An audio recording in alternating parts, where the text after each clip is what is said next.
No other book has so profoundly impacted so many lives as the Bible. Welcome to Simply the Bible, the Through the Bible teaching program of Pastor Daryl Zachman of Calvary Chapel, Treasure Valley. You know, sometimes it's easier to make enemies than friends. But when a person pleases the Lord, then God even makes his enemies live in peace with him.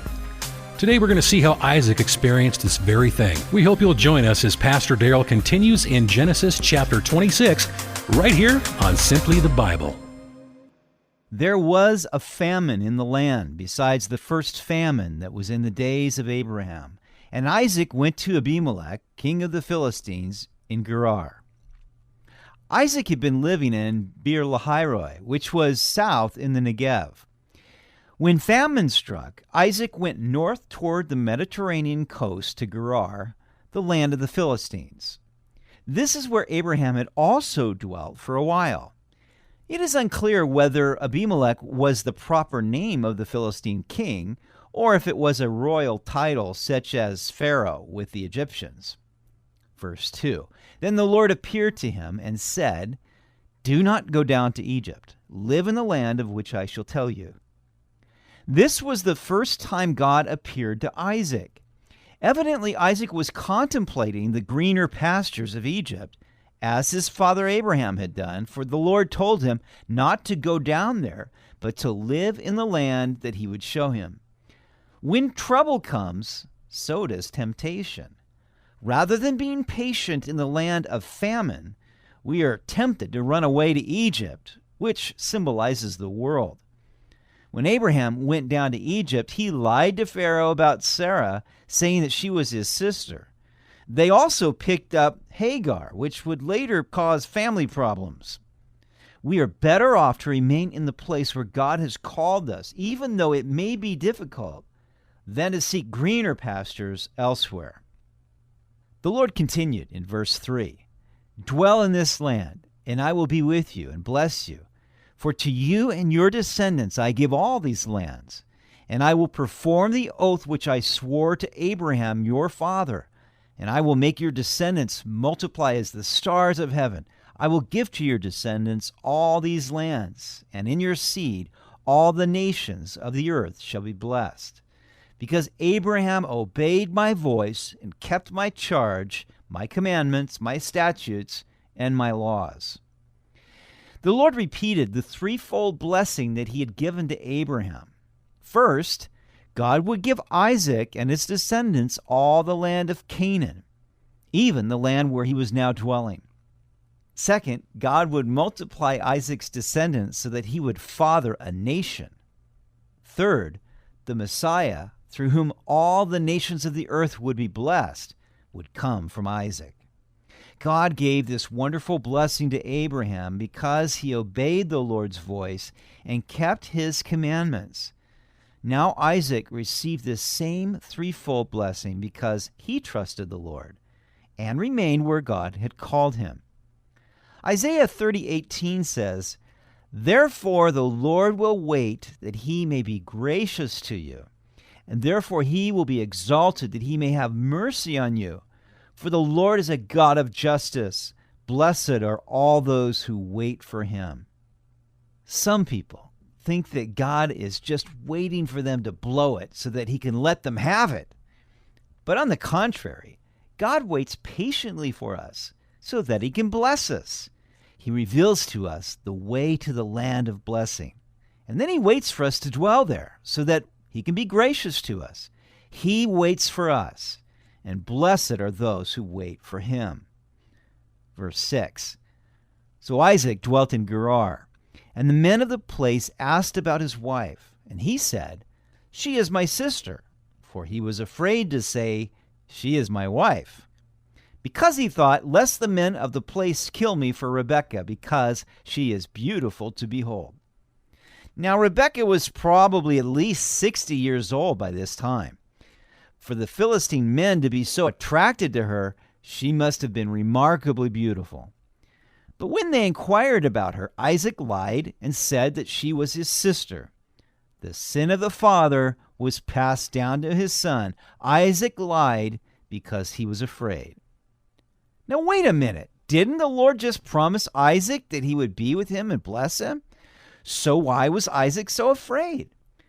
You know, fear is not always rational. It is a weakness of our flesh. But God has a cure for fear. Isaiah 41:10 says, "Fear not, for I am with you.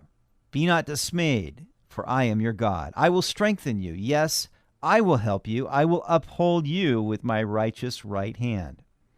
And Proverbs 29:25 says, "Fear of man will prove to be a snare, but whoever trusts in the Lord is kept safe." I didn't get in many fights in school, but in junior high, there was this one kid who used to badger me in the locker room. I decided that I'd had it. I was going to stand up to him. And so he called me out to the field after school, which meant that we were going to have a fight. I was afraid to meet him. I figured that I would probably get beat up that day. But I knew that I couldn't back down. So after school, I went out to the field, and he wasn't there. I waited, and I waited, and I waited, and finally he showed up probably about 15 minutes late. When he saw me, he said, "Oh, I was just kidding." I realized in that moment that he was as scared of me as I was of him. I also knew that I didn't need to be afraid of him anymore. And he never bothered me again. If we really know that God is with us, then we don't need to fear man. If God is for us, what difference does it make who is against us? God and you are a majority. Believe it. Verse 8. Now it came to pass, when he had been there a long time, that Abimelech, king of the Philistines, looked through a window and saw, and there was Isaac showing endearment to Rebekah, his wife. Now it had been at least 90 years since Abraham had been there, so this was probably a different Abimelech. It is interesting that this king did not immediately take Rebekah into his harem. It's possible that word had spread from one generation to the next about the trouble Abraham had brought upon the royal household when he had said that Sarah was his sister. Abimelech kept a watchful eye on Isaac and Rebekah for a long time. Then one day he saw Isaac showing endearment to his wife. The Hebrew word means to laugh, play, or caress.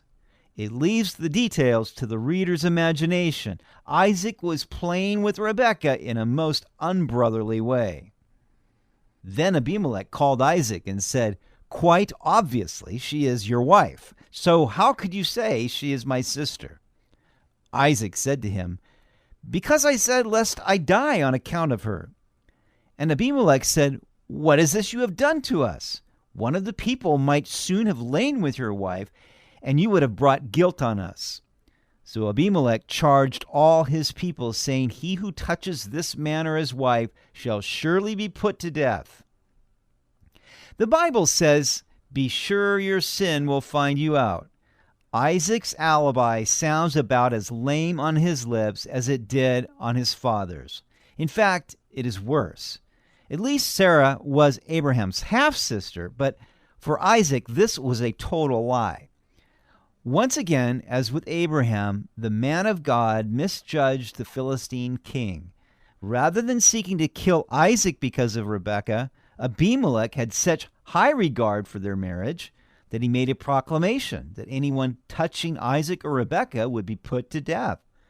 Sadly, Isaac allowed his own fear to compromise his witness before the Philistines. Verse 12. Then Isaac sowed in that land and reaped in the same year 100-fold, and the Lord blessed him. The man began to prosper and continued prospering until he became very prosperous, for he had possessions of flocks and possessions of herds and a great number of servants.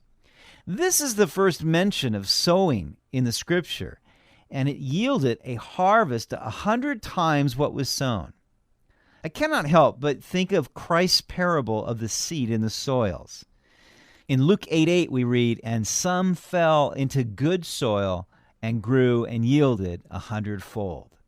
Later, when his disciples asked him about the meaning of the parable, Jesus replied, "As for that in the good soil, they are those who, hearing the word, Hold it fast in an honest and good heart, and bear fruit with patience. Isaac endured a famine in the land where God called him. Even though he faltered in his faith and honesty with the Philistines, God was with him and greatly blessed and prospered him. By trusting in the Lord and being patient, Isaac bore much fruit. Likewise, if we trust in the Lord regardless of the circumstances or even our own failures, and continue sowing the seed of righteousness, in due time we will reap an abundant harvest if we don't give up. Verse 14.